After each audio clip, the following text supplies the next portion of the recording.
Hi guys, आज हम पढ़ेंगे चिकित्सा के 4 पाद आचार्य सुश्रुत के अनुसार। मतलब चिकित्सा यानी ट्रीटमेंट के जो 4 लिम्स हैं, बेसिक फैक्टर्स हैं ट्रीटमेंट के, वो देखेंगे आचार्य सुश्रुत के अनुसार। देखिए गाइस, इससे पहले वाले वीडियोस में हम चिकित्सा के चतुष्पाद आचार्य चरक के अनुसार और अष्टांग हृदय के अनुसार पढ़ चुके हैं। और दोषों की त्रिविध गति आचार्य चरक के अनुसार, दोष रोगों का मूल कारण अष्टांग हृदय के अनुसार, दोष प्रकोप के कारण अष्टांग हृदय के अनुसार, रोगों के त्रिविध कारण और उनके आश्रय और आत्मा रोग का आश्रय है नहीं आचार्य चरक के अनुसार, और 6 प्रकोप प्रशम की परिभाषा आचार्य चरक के अनुसार, और अष्टांग हृदय के अनुसार, दोषों की त्रिविध गति आचार्य चरक के अनुसार, और जठराग्नि पर दोषों का प्रभाव आचार्य चरक, आचार्य सुश्रुत, आचार्य भागवत के अनुसार, और प्राकृत विकृत बात पित्त कफ के कर्म आचार्य चरक के अनुसार, और जठराग्नि की विकृति से रोग विकृति की चिकित्सा और उसकी महत्ता और विवेचना न हो पाना, जठराग्नि में सहायक वायुओं का वर्णन आचार्य सुश्रुत के अनुसार, और देह प्रकृति का वर्णन आचार्य चरक, आचार्य सुश्रुत, आचार्य भागवत के अनुसार, और कोष्ठ के प्रकार तथा उन पर बात पित्त कफ का प्रभाव आचार्य चरक, आचार्य सुश्रुत, आचार्य भागवत के अनुसार, और चिकित्सा के चतुष्पाद आचार्य चरक और अष्टांग हृदय के अनुसार, और बात पित्त कफ तीनों का वर्णन,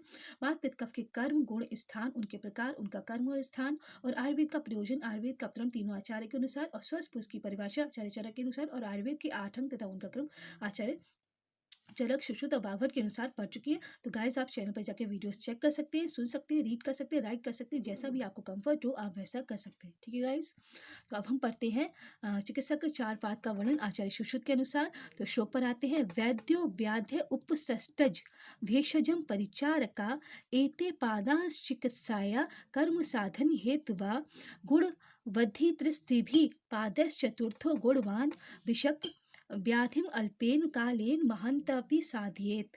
इसका रेफरेंस है चरक सूत्र स्थान के 34 चैप्टर का 6 श्लोक। इसको मैं रेफरेंस लिखना भूल गई हूँ तो मैं ये लिख देती हूँ।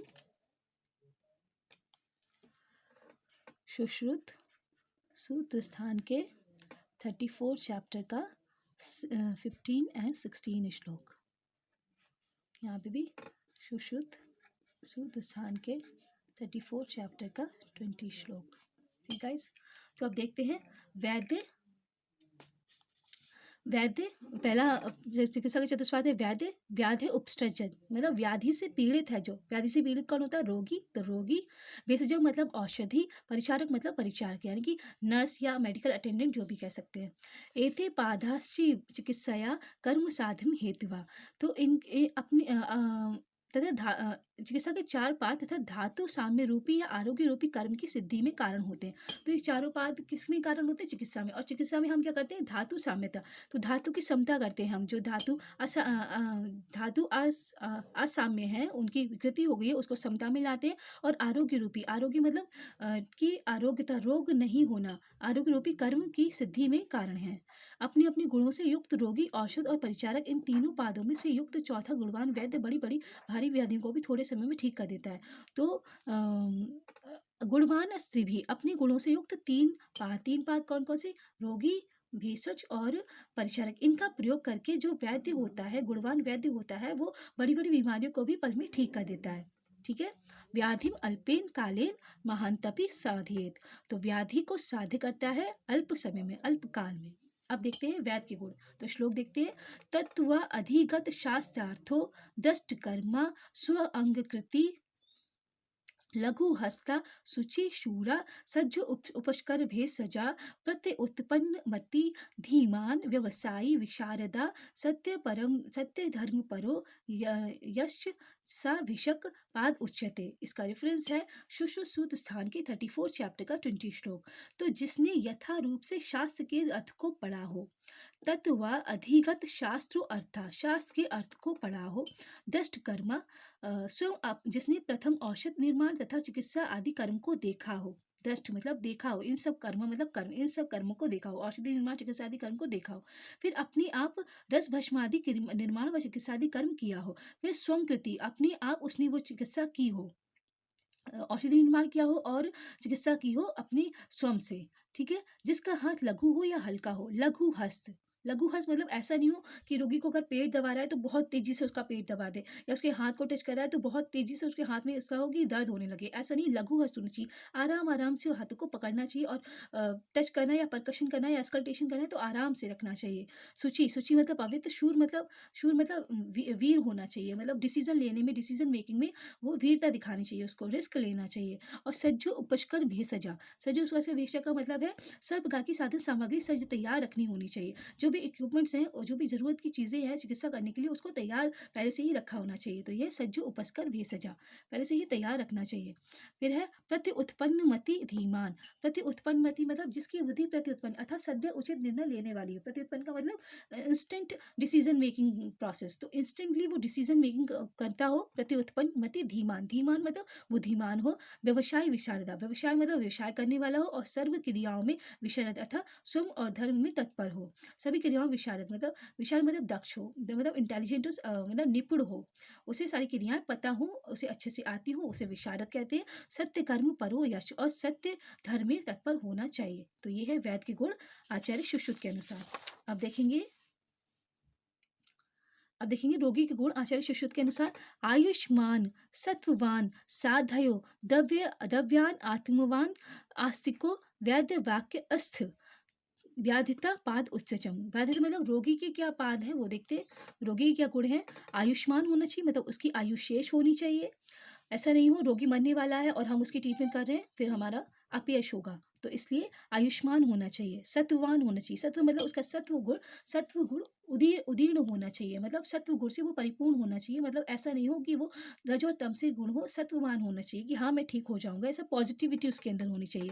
साध्य होना चाहिए, मतलब वो उसका रोग जो है साध्य होना चाहिए। रुपये पैसे वाला होना चाहिए, यानी कि द्रव्यवान मतलब मनी होना चाहिए उसके पास। और आत्मवान, आत्म मतलब अपनी जो आत्मा है, जो उसको पता होना चाहिए कि मुझे क्या हो रहा है, क्या सिम्टम्स आ रहे हैं, उसको अपनी आत्मा का ज्ञान होना चाहिए, अपनी बॉडी का उसको पता होना चाहिए क्या हो रहा है उसकी बॉडी में। और आस्तिक मतलब ईश्वर पर विश्वास रखना चाहिए, और वैद्य के कथन को मानने वाला होना चाहिए। तो क्या वैद्य वाक्य अस्त, वैद्य जो कहे उसका फॉलो करना चाहिए, उसको मानना चाहिए। तो ये है रोगी के गुण। अब आते हैं औषधि गुण। औषधि गुण आचार्य सुश्रुत के अनुसार देखते हैं।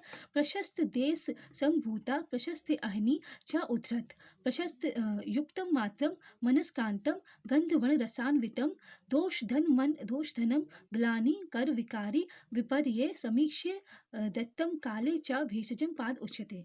तो औषधि के क्या गुण है देखते हैं। प्रशस्त देश, बहुत अच्छे देश में होनी चाहिए, मतलब भूमि में उत्पन्न होनी चाहिए, अच्छी भूमि में उत्पन्न होनी चाहिए। प्रशस्त अहनी, अच्छे दिन में उखाड़ी वाली होनी चाहिए। अहनी मतलब होता है, अह मतलब होता है दिन, तो प्रशस्त मतलब बहुत अच्छे दिन में उखाड़ी हुई होनी चाहिए। और युक्त मात्रा मतलब योग्य मात्रा में दी हुई हो, जितनी रोगी को वो व्याधि नष्ट करने के लिए अमाउंट जरूरी है, जो जितनी डोज जरूरी है उतनी डोज में दी होनी चाहिए। मनस्कांता, गंधवर्ण रस आन्विता, मन को पसंद करने वाली गंधवर्ण तथा रस से युक्त दोषनाशक व्याधि होनी चाहिए। दोषनाशक सॉरी व्याधि नहीं, दोषनाशक औषधि होनी चाहिए। ग्लानि नहीं करने वाली होनी चाहिए। ग्लानि मतलब मन को और शरीर को दुख पहुंचाने वाली नहीं होनी चाहिए। दोष धर्म ग्लानि कर विकारम अपिपर्य, अगर पथ्य हम सेवन कर लें तो उसके विपर्य होते हुए भी अन्य विकार नहीं उत्पन्न करने वाली होनी चाहिए। तो विकारी अविपर्य, विपर्य होने पर भी, पथ्य आदि का सेवन करने पर भी विकार उत्पन्न करने वाली नहीं होनी चाहिए। समीक्ष दत्तम मतलब परीक्षा करके योग्य समय पर दी हुई औषधि भेषजपात कही जाती है। परीक्षा करके मतलब देश काल व्यय और रोग व्याधि इसका सारा का बल अबल का विचार करके दी हुई औषधि जो होती है वो योग्य औषधि होती है। औषध भेषजपात कही जाती है, इसे भेषजपात कहते हैं औषधि। अब देखते हैं परिचारक गुण। परिचारक के श्लोक पर आते हैं। स्निग्धो आजुगुप्सु बलवान, युक्तो व्याधितर लक्षणे व्यथ वाक्यकृद प्रांता पादा परिचरा स्मृता। इसका रेफरेंस है चरक नहीं, सुश्रुत सूत स्थान के 34 चैप्टर का 24 श्लोक। सुश्रुत सूत स्थान के 34 चैप्टर का 24 श्लोक। ठीक है, अब देखते हैं रुग्ण में स्नेह। रुग्ण मतलब रोगी में स्नेह, मतलब सॉफ्ट हेडेड होना चाहिए रोगी के लिए, ऐसा नहीं हो कठोर हो। रोगी को दुख हो रहा है, उसे दुख ना हो, उसे रोग में स्नेह रखना चाहिए, उसे प्रेम करना चाहिए रोगी से। और रोगी के मलमूत्र भवन आदि करने पर निंदा नहीं करनी है, घृणा नहीं करनी चाहिए। अजुगुप्सु, अगर रोगी मतलब यूरिन पास हो रहा है रोगी का, या फिर स्टूल पास हो जा रहा है, वो उसका ऊपर कंट्रोल नहीं रहा और वमन वगैरह कर दे रहा है, तो उसे ईर्ष्या नहीं होनी चाहिए परिचारक को। ठीक है।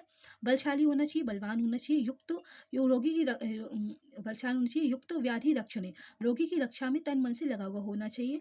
वैद्य के वाक्य के अनुसार रोगी की सेवा करने वाला होना चाहिए।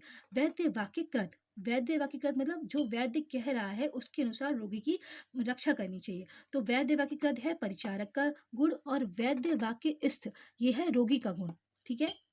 फिर है अधिक काम करने वाला भी नहीं अधिक काम करने वाला भी नहीं थकने वाला परिचारक पाद होना चाहिए। अधिक काम करने वाला बहुत ज़्यादा काम करे, और थकने वाला अधिक काम से भी नहीं थकने वाला होना चाहिए। अधिक काम करने पर भी थकने वाला नहीं होना चाहिए।